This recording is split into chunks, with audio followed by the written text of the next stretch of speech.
Hi everyone and welcome back to my channel. I'm down here in the craft room just finishing up going through all of my ink pads and figuring out what I want to keep and what I want to recycle or send out to other places. This has started, I think this got started because I've been doing a lot of card making because I have just done a craft show and I had been going through my stamps, kind of figuring out, doing kind of another round of figuring out what I wanted to keep, what I wanted to resell or give away. And I kind of got started on the whole reorganizing thing where I'm reorganizing everything. I'm trying to figure out what do I really use in my craft room. And I think that will make it a lot easier for me to create quickly. And I'll start by explaining I've been doing, well, I started with scrapbooking and I've been doing this for probably about 17, 18 years, just scrapbooking. And then I got into card making about 15 years ago. And with card making, when you're new to it, you get that. I love this. I love all this, the paper crafting terms, but they call it the full set syndrome. So, you get full set syndrome for cardstock, colors, for ink pads, which I did. And it's just kind of funny when as you do it, you realize, you gravitate towards certain colors. And I found myself doing that. And I realized, half of these inks that I have, I don't use the colors because I tend to make more brighter colored cards. I like to use heat embossing, so I need ink that can allow me to do that a lot. Just a lot of different things. And so I thought, you know what, I'm going to go through. I have my swatch book, which I'll show you in a minute. This was a mess. I hadn't swatched certain inks. I didn't know what I had. They were all disorganized. All the colors were disorganized. So I wanted to put that back in order. So I figured this is a perfect time to kind of go through my inks and figure out what I want to do with them. So to start out, and actually another catalyst of this was, I don't even know how this happened. I discovered Catherine Pooler inks, and I think I've been hearing a lot online about how good they are. They're very versatile. Like you can kind of choose the color. She has different color groupings depending on what you like to use. And then the ink pads are very full of ink. They're great it's a dye ink, but you can use it for heat embossing. It stays wet longer, so you can put embossing powder on there, and then you can ink blend with it too. And I was thinking, you know what, I want to just try a set of them and see how I like them. And I was hooked. I absolutely love the inks. And so that kind of also got me started on, all right, if I'm going to be using these inks all the time, I need to go through what I have and see what I want to use. And I actually hadn't bought ink in a really long, probably years. I hadn't bought ink. And so I was excited to kind of find something new. And I know ink pads have changed over time too. I mean, when I started out, there was just that basic felt pad that had the dye ink on it, or else you had pigment inks with the spongy pad. And, you always had to refill them and everything, which I think you do with the Catherine Pooler inks. But the inks have come a long way. They've come a long way with colors and just with the quality and everything. So it's been kind of interesting to see the metamorphosis. But anyway, so I went through everything and I kept only the colors that I love. And I'll kind of show you kind of the end result of all of this. I'm actually getting ready. As I was going through my swatch book, I realized I hadn't swatched a couple of distress inks, so I'm getting ready to do these, do a little swatch of these and add them to the book. And what I use Jennifer McGuire's technique of swatching, and she has, I think she still has, I'll look on her website and I can link it. She had a bunch of different templates that you could use to swatch inks depending on the company that you're using. And then I bought these, I think they're coin collector plastic sleeves, and they fit little swatch cards perfectly. So I just trim out some swatch cards. And then this is just for Distress ink, Distress Oxide ink, I use a heart swatch. And then all my other inks, I use a rectangle swatch. And I've been using, I had a Simon Says stamp rectangle. They actually have, I'll check on there and see if they still have it. It's this swatch stamp set. So you can do different patterns if you want to kind of coordinate your inks or whatever, but I just use the solid rectangle. So that's the Simon Says stamp swatch. And then for the heart, I use this really cute Cat Scrappiness stamp set. And this actually has a bunch of different types of swatching on it too. So if you like an ink splotch, you can use that. They have a circle. And then here, I think you could probably use this for Copics and do 3 different colors, color in there. There's a square. So this is actually a nice option too. So let me go ahead and I will show you kind of how I did this, or how I figured out what I wanted to keep and what I didn't want to keep. And actually, I already did it, so I can't show you the before, but let me show you the swatch book first. Get this stuff out of the way. Okay, so this is a huge book, and actually this has more than just swatches in it, which I'll show you in a minute, but it's just a binder. I found it. I think I got this at Target a really long time ago. But I just picked a cute design, and so because I knew I was going to have it in my craft room, and I'd be pulling it out a lot. So I use it for a lot of different things, which I'll show you. But this is just my ink swatching right now. So I have my, actually, let me show you the Catherine Pooler. Catherine Pooler, she has an ink swatch chart you can download. And so I purchased her party collection, which that's the kind of cards I make. All those colors are the party collection. So I just purchased they're the smaller inks, the mini ink. They're like little mini rectangles. And I thought that was perfect for me. It's a perfect size. Sometimes I like to use a smaller ink pad, like I'll use the ink cubes to get smaller, like ink in certain smaller spaces around a stamp, or if I'm using 2 different colors on a stamp. The smaller ones I actually like better. So and plus the price point is better too. So over time, I've kind of collected the party collection stamps or ink pads, and I swatched them on here. Sometimes they're kind of messy, but that's okay.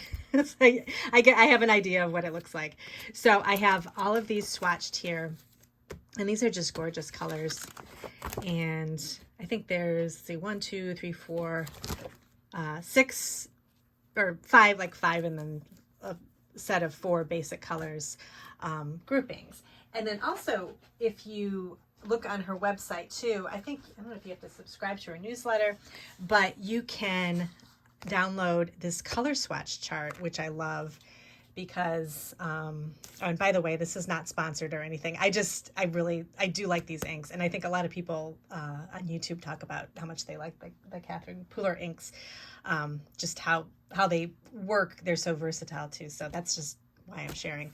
But this, I like something that makes it really easy to choose colors. I've taken color classes where you learn, the rules of color and everything. And I kind of get it, but I still need help, and I need a lot of help. Like I need somebody just to tell me what to use.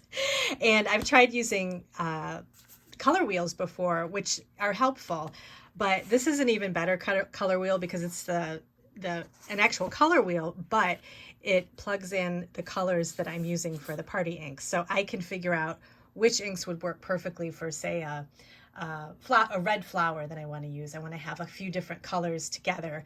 I don't want to mix something, like I don't want to mix, maybe a red and I don't know what doesn't go with red, but something that's just kind of off and looks like mud or something. So I feel like this color wheel, I've used it a lot and it's helped me. So that's kind of nice too, to have it coordinating with the actual colors from the ink pads.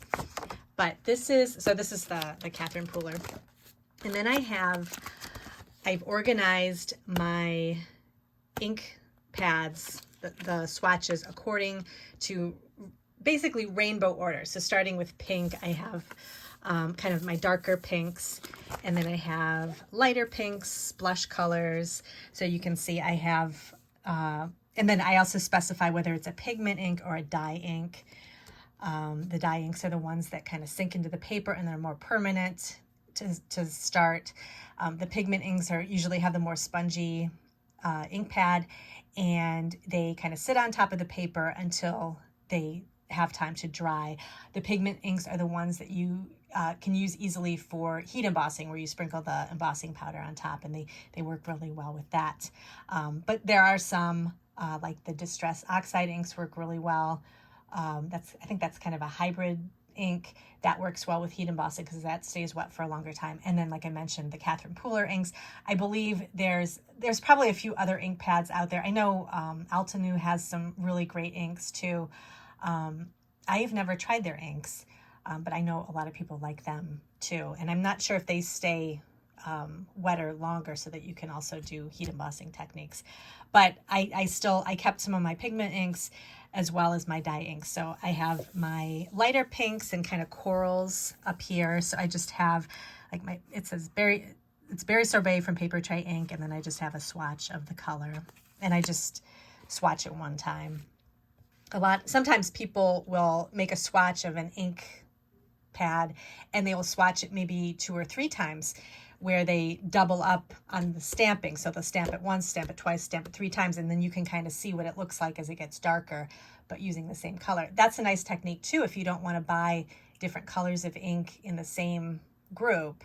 So if you just want one color of pink ink, you can stamp it lighter and you'll get a lighter look, and so on like that. So that's a nice option too. Here are my reds, and then I have kind of oranges here, and so basically you get the idea. And then green, and then I do mint, like mint colors that kind of go into lighter blue colors, and then mint that goes into darker green, and then lighter blue, blue-green, lighter blue, darker blue to purple. And I have all my neutral colors, my browns, and then these are I love these inks. I'll show you those in a second. These are my Kaleidocolor inks. They're a pigment ink that has 3 different colors of ink on the same pad. So a light, medium, and dark ink, so you can kind of get an ombre look if you're doing a sentiment or something. I've used these a ton of times, and the colors are so pretty too. You can find these on Amazon. Kaleidocolor is actually a dye version of this sort of ombre color. And then there's another one, this brand called Let's Color. It's kind of an Amazon ink pad. But they actually have a bunch of different ones under different names that are basically a pigment ink pad with the ombre look. Hero Arts also has an ombre ink, which I have a few of those. Those are more muted colors.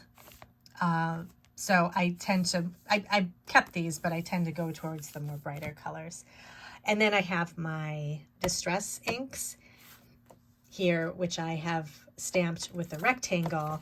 And then, and then I have the Oxide inks too, which I showed you before. That most of them I stamped with a heart. When I would get them, sometimes I'd be in a rush and I would just stamp them with a rectangle, but I'm not going to go back and stamp them with a heart. I think this is good enough. But sometimes, I don't know if I even needed to stamp them, both the Oxide and the Distress. It kind of depends. I was thinking sometimes you kind of get a different look to the color because the Oxide ink is a little bit thicker on the paper versus the Distress ink. So they kind of look the same, but I actually have more colors in the Oxide inks because I use those more.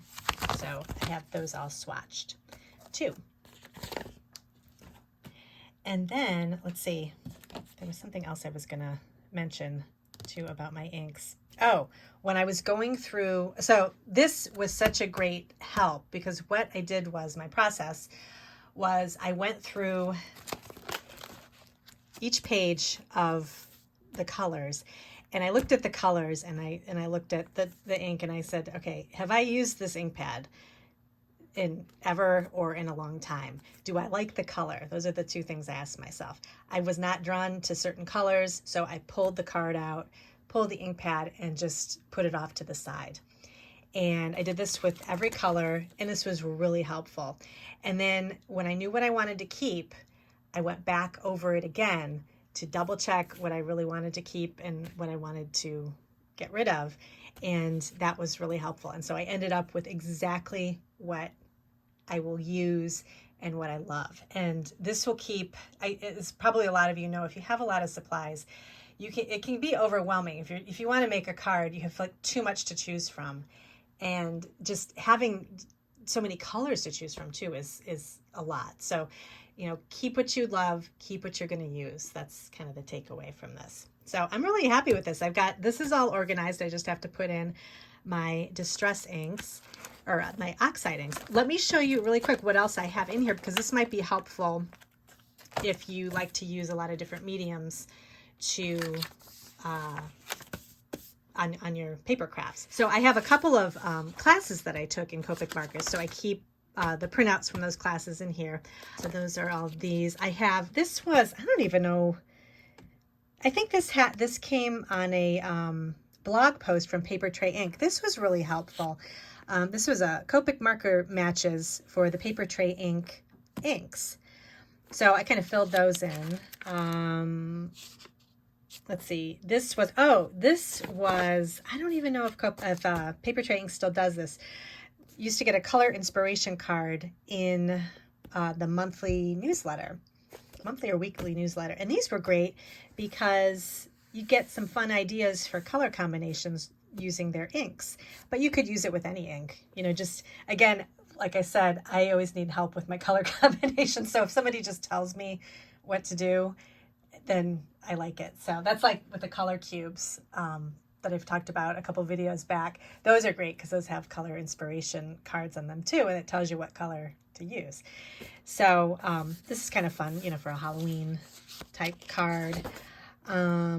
Let's see, this is great. I mean, I would never have thought of putting these together unless sometimes, I don't know if this ever happens with maybe like if my Copic markers fall out of their bin or something, and you get colors that you go to put the colors back and they all kind of go together and you're like, oh, I like this color combination. So I make a couple swatches together so that I don't forget it. But something like this, I'd never think to put together, but this looks great. And I'm sure this coordinates with the color wheel somehow, but I'm not sure. I'd have to go back and look. So I've got a couple of these on here. I've got my swatches for all my inks. This is a distress recipe card, which I think I got this from Tim Holtz's website. But this is helpful too for the combinations of the distress ink colors, because those could be sometimes tricky to put together too. So I kind of like this. And then I have just some other charts back here just for coloring and that kind of thing. So this has been so helpful. So if you like to take classes or have a lot of, you know, different color mediums, definitely make yourself some sort of a swatch book, because you can kind of keep everything together. And I refer to this all the time when I go to make a card. Say I want to make a flower and I want to make a pink flower, and think, okay, I want kind of a brighter pink flower. Let me go and see what I have.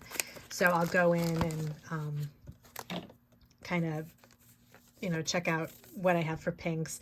And then, you know, if I need a lighter pink and a darker pink, I can take out the card and kind of put them together and get all my colors together. So that's the swatch chart. Let me go ahead and show you what I have in my, what the final drawer looks like for my stamp, or for my ink pads, and what I have, and kind of explain to you what I kept and why I kept it. So I keep my inks in, I have a double set of Alex drawers behind my card making desk. And I have, let's see, 1, 2, 3, 4, 5 drawers of different types of inks. I keep, the drawers aren't filled, but I keep them separate just so I know where to find everything.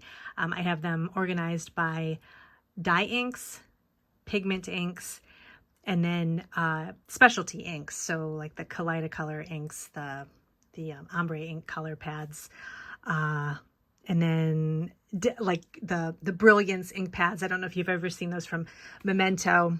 I'll show you those in a second, but they kind of have a shimmery look to them. I have also a bunch of ink pads I keep in a group there. So up here is, these are the Paper Tray inks that I kept.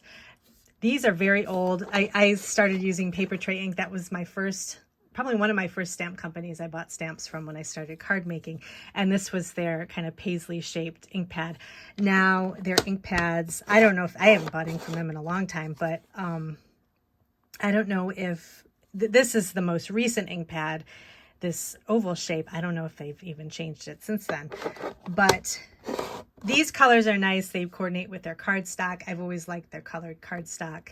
So I had a lot of different colors of ink. I didn't take out too many of these because I do like the colors. These are a true dye ink. They really sink into the paper. It's definitely helpful to have a MISTI or some sort of a stamp platform to really, make sure because you might need to double stamp the ink a little bit. But these are a nice, they're more subdued colors, but they're a nice rainbow variety of colors. Over here are my Memento teardrop inks. I've always loved Memento. It's so funny because they've been around for a long time, and I always go to this drawer to look for a color here because they're just very basic colors. And I would say, and I think I said this in a really long time ago when I did my original ink video, but if you don't get any other ink, just get a bunch of these Memento teardrops. You can get them in a huge grouping in a package, and it's got every color you would need, light to dark. Everything kind of goes together. They're super easy to use. And I mean, really, there's nothing missing from these colors. They're very true colors, like a true red, a true blue, and then everything in between. So I really like these. I have mostly teardrops. I have a couple that I got the bigger ink pads, I think, because the craft ink is kind of a real basic that I like to have a big pad for. London Fog is a really nice gray. I love Bahama Blue. It's just a nice bright blue. And this Paris Dusk is a really pretty navy. And then, of course, the Tuxedo Black, which I have it in a little teardrop, but I actually use the full-size Tuxedo Black, is a must-have if you're doing Copic coloring because it doesn't bleed. Or mix in with the Copic colors, and it works perfectly with that. So I always keep a Memento Tuxedo Black ink pad with the refill, and I just keep refilling it, and I've had it for years. This next drawer was filled with, I had Hero Arts shadow ink and some of their mid-tone ink. I just kind of went through, these are softer colors. I went through and kind of chose the colors that I was really going to use. And I should tell you too, what I'm doing with the inks is I actually, I have a local school that can use them in their art room. So definitely check around. You can go to like art schools or schools, and they will use ink pads because they're great for kids. I remember as a kid loving to just have a stamp and ink and keep stamping the paper a million times with just one little date stamp, or you play Office and do that kind of thing. So I always thought that was fun, but I've always loved ink pads, but kids like that. So if you're looking to do away with some of your ink pads, definitely check out schools, see if they can use them. Schools, churches, any type of place that does little crafty things. So I kept the Hero Arts inks that I use the most. So I went through my swatch book, and a lot of times you'll find, and you don't realize it, you bought a color of ink from one company that looks just like the color of ink from another company. Okay, so you don't know that until you buy the ink and swatch it and kind of see. So I went through and made sure that I didn't have kind of duplicate colors. If I did have duplicate colors, I would choose the color that I would choose the company that I liked the stamp set or the stamp pad the best, that worked best for me for stamping.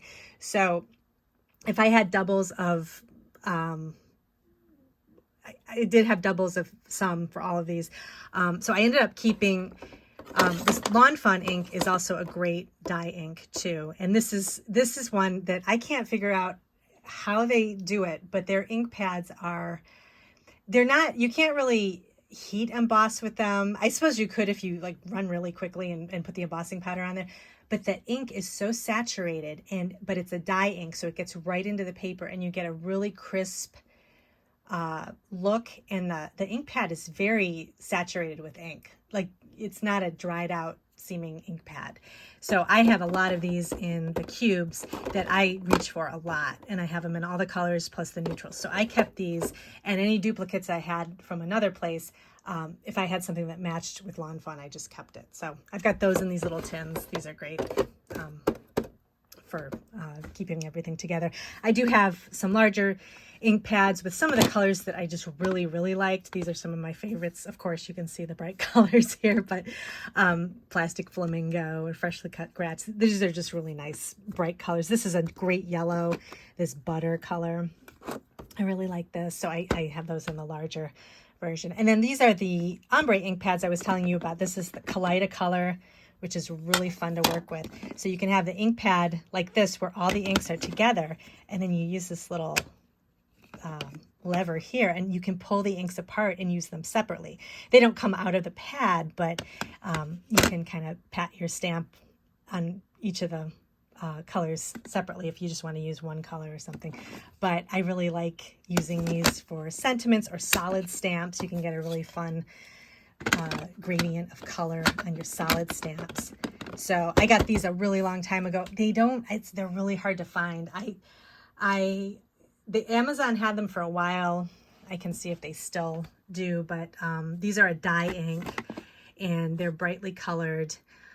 You can, you could actually go on maybe the Suk and Nako website and see if you can get them through that way too, because that's the company that they're from. But these are really fun to work with.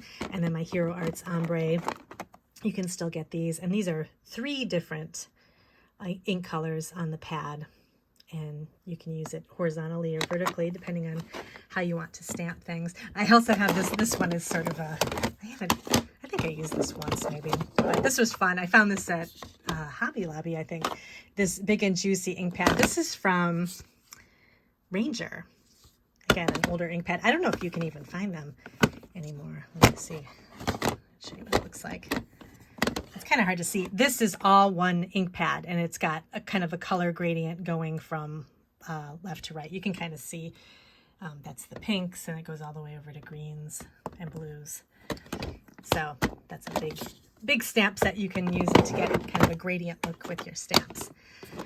So that's those. And then I kept, these are my Catherine Poolers, and they're cute because they come in like a little box that kind of keeps everything contained for the different groupings within the party collection. So I've got those here. I've got my Simon Says stamp inks that I accumulated over time, and I just chose the colors that I knew I was just going to use. Also Color Theory from Studio Calico. This is a nice dye ink too. It's got a nice array of colors. I think when I got them, they came in you can buy them separately. I just bought them. I think it was more cost effective to buy them in the group. But again, there were certain colors that I wasn't going to use, kind of like a darker eggplant color. That's not a color I would use personally, because I don't make cards with darker colors. It would be good for if you do more kind of distress, like if you like a distressed look on your cards or your journals, that would be perfect. I tend to just gravitate towards brighter, lighter colors, so I just kind of kept the ones that I used. Down here is just what I have left from my favorite things inks. They have they're a dye ink. I think they were if anybody remembers the Color Box brand, their ink pads are kind of a spongy ink pad with a dye ink on it. And so my favorite things, I think, put their name on the Color Box ink, from what I understand. So that's why it says Color Box and my favorite things. They had a great, I also love my favorite things, colored cardstock. And so I liked a long time ago that I could match the inks to the cardstock.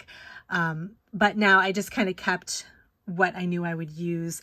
They had a really nice, and I don't know, they don't have as much on their website anymore as far as inks, so I'm not sure what's going on with that. But before, they had a ton of options for colors. And I particularly like these peachy coral colors, because I couldn't find those a lot of places. So certain companies will have certain colors that you might use. So, you know, you can mix and match. That's why I have so many ink pads from different companies, because there were certain colors I liked. But this is a great group of 3 inks here to make a nice, you know, peach or a peachy colored flower or something. But I kept the greens and the yellows and the peaches, and then a lot of the purples too. I have I'm always looking for a really good purple ink. That's why too I like the Catherine Pooler, because they had a nice option for purple inks. And but my favorite things had some good ones too. This is the Brilliance ink I was talking about. This is a it's kind of a shimmery color when you stamp it. It's not in your face shimmery, but it's just got a little bit of a glimmer to it if you look closely. And so those are kind of fun to work with. And these are a pigment ink, so they work well with heat embossing, or even just having it on dark cardstock, because since the pigment ink sits on top of the cardstock, it's perfect for stamping on dark cardstock too. So, and then you get that nice shimmer look, which is nice too. So I use all of these, so I just kind of kept them here. You can get these in groupings like you can the Memento teardrop inks. I think you can find them. You can find them anywhere online, but I've seen them at Joann's, and I don't even know if Hobby Lobby has them anymore. Definitely Joann's though. And then the final drawer is pigment inks. I don't use pigment inks as much for stamping regular things that I'm not going to do a technique with, but I do use them for heat embossing, and they're great because you can use a colored pigment ink and then just heat emboss with clear, and you get that nice raised look. So that's what I like to do, rather than using a colored heat embossing powder. That just takes up a lot of space, although I do have colored powders, but I didn't learn that trick till later on, that if you just get clear and white, that's pretty much all you need. So I've got these different inks. These are I have Memento, they're pigment inks, so they coordinate with their colors. These I honestly don't know if you can get anymore either. I don't know if they have the pigment options anymore, but these were nice because I really like the Memento colors. These neon colors are really fun. These are from Sukaneko. The Radiant. I don't know if you can still get these. But these are nice because they're not neon. They're like just a nice bright yellow or a bright purple. And they look really good. These are the pigment inks I was talking about, the Let's Color. They're an ombre ink, but it's a pigment one, so you could do the ombre look and then put some clear embossing powder over the top. It would look really good. I use these a lot. In fact, I had to repurchase because you can't, there's no refill for them, but they're very inexpensive. But my one dried out because I used it so much. And then I have a few color box. I just kept these because I really like these colors. They're great at Christmas time. This is just a nice Christmas green. This cranberry is a nice red. So these are just really good. I love all the Delicata pigment inks, the shimmer colors. I have it in the gold, champagne, dark brown shimmer is so pretty. I use these a lot. Again, nice for dark cardstock, nice for heat embossing. This Encore is a silver shimmer ink. I think I got this is on Paper Tray Ink.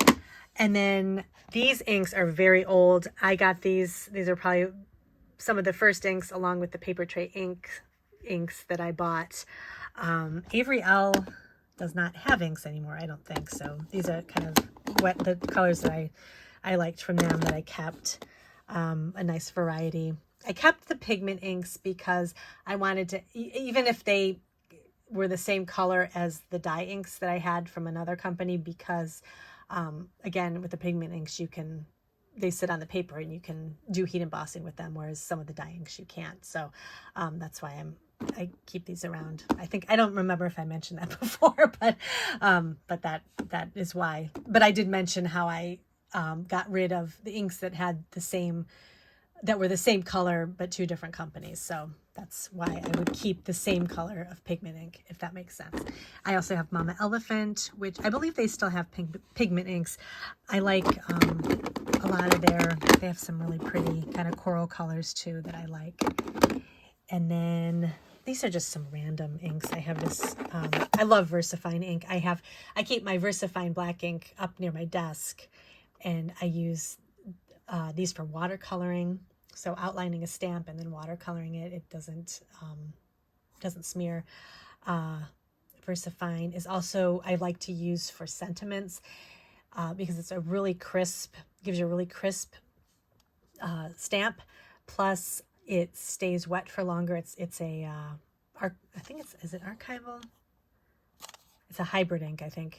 I don't know if that's the same thing, but it stays wet for longer, so you can add embossing powder to that too. So I just like this blue. I think this is really pretty, so I have that if I want to use that for a sentiment or something like that.